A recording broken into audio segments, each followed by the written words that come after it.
तटाकडील तालीम मंडळ आयोजित अटल चषक फुटबॉल स्पर्धा छत्रपती शाहू स्टेडियमवर सुरू आहेत। आज सायंकाळच्या सत्रात दिलबहार तालीम मंडळ विरुद्ध संध्यामठ तरुण मंडळ यांच्यात सामना झाला। पूर्वार्धात संध्यामठ तरुण मंडळाच्या कपिल शिंदे यानं 7व्या मिनिटाला गोल करून दिलबहार संघावर 1-0 आघाडी मिळवली। पूर्वार्धात संध्यामठच्या 3 गोलच्या सोप्या संधी वाया गेल्या।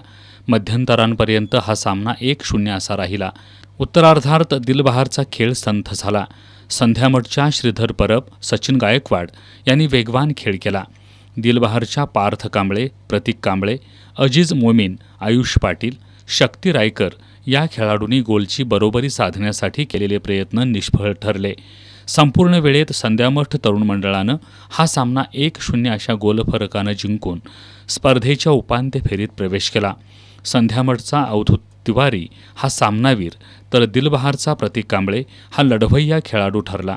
उद्या सोमवारी खंडोबा तालीम मंडळ विरुद्ध सम्राटनगर स्पोर्ट्स या 2 संघांमध्ये दुपारी 4 वाजता सामना खेळवला जाणार आहे।